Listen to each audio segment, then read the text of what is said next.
బండి సంజయ్ గారు తమరి కొడుకు మీద తెలంగాణ ప్రభుత్వం వివక్షపూరితంగా ఎటువంటి కక్ష సాధింపు చర్య చేయడంలే. మీ పట్ల మీరు కేంద్ర మంత్రిగా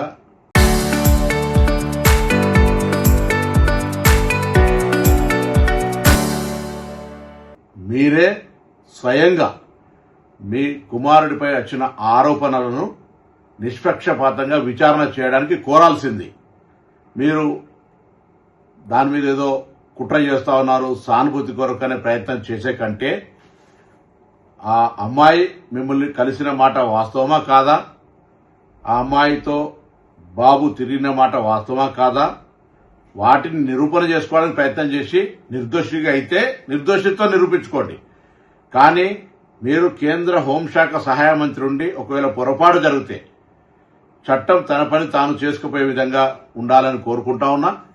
ఇక్కడ ఎవరి పట్ల ఎవరికి తెలంగాణ ప్రభుత్వం వివక్ష లేదు. తెలంగాణ ఆడబిడ్డలను కాపాడే బాధ్యత ఈ ప్రభుత్వం మీద ఉంది. తప్పకుండా తెలంగాణ ఆడబిడ్డలకు విశ్వాసం కలిగజేస్తాం. ఎక్కడ ఇటువంటి చర్యలు జరిగితే వారికి పూర్తిగా సపోర్ట్గా ఉంటుంది. దాని తర్వాత నిన్న మొన్న కొంత మున్నూరు కాపు సంఘానికి సంబంధించిన నాయకులు కూడా ఏదో వివక్షపూరితంగా వ్యవహారం చేస్తామని చెప్తా ఉన్నారు. నాకున్న సమాచారం మేరకు ఆ అమ్మాయి కూడా సేమ్ మున్నూరు కాపు వర్గానికి సంబంధించిన అమ్మాయి అని తెలిసింది. కాబట్టి ఇందులో ఎవరిని బ్లేమ్ చేయడానికి వాడుతున్నటువంటి అంశం లేదు ఇందులో. కాబట్టి ఈ ముఖ్యమంత్రి గారు కూడా ఈ అంశం మీద విచారణకు ఆదేశించినారు. నిన్న ప్రధానమంత్రి గారి ప్రోగ్రాం ఉండడం వల్ల అందరూ కూడా అదే ఏరియాలో ఉండడం వల్ల కొంత ఒక రోజు ఆలస్యమై ఉండొచ్చు. కానీ ఆ కన్సర్న్డ్ డీసీపీ లేడీ ఆఫీసర్ తోటి విచారణ కొనసాగుతోంది. దోషి ఎవరు కూడా తప్పించుకొని పోలేరు, ఎంతటి పెద్దవాళ్ళైనా అనేటువంటిది ప్రభుత్వం అంతే కఠినంగా అంతే సీరియస్ గా వ్యవహారం చేస్తుందని గౌరవ ముఖ్యమంత్రి గారే స్వయంగా మరి డీజీపీ గారిని ఆదేశించినారు. తప్పకుండా ఆ కుటుంబానికి కూడా తెలంగాణ ప్రభుత్వం తెలియజేస్తున్నాం. ఎటువంటి ఆందోళన విచారణలో ఏదైనా నాయకత్వ ఒత్తిడి జరిగి మార్పు జరుగుతుందని మీరు అపోహపడే అవసరం లేదు. తప్పకుండా ఇది ప్రజాస్వామ్యం. మీకు జరిగినటువంటి అన్యాయంగా మీరు అది ఒకవేళ తప్పకుండా అటువంటి సంఘటనలు జరిగి ఉండుంటే దోషి మీద ఎటువంటి శిక్షకు వెనుకాడిగే ప్రశ్న లేనేలేదు.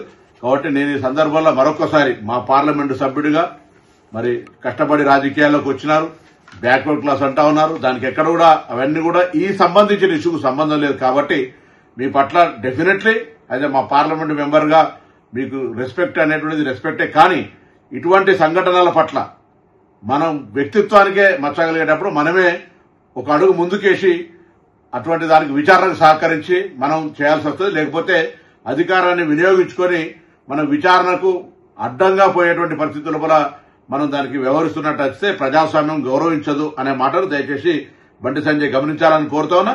నేను అదేవిధంగా పోలీస్ అధికారులను గౌరవ ముఖ్యమంత్రి గారి ఆదేశాల మేరకు మరొకసారి సీరియస్ గా ఆదేశిస్తాను. వెంటనే ఎటువంటి వివక్ష లేకుండా పూర్తి స్థాయి విచారణ జరిగి దోషులు ఎవరైనా సరే కఠినంగా శిక్షించే విధంగా ఉండాలని సందర్భంగా కోరుతా ఉన్నాను.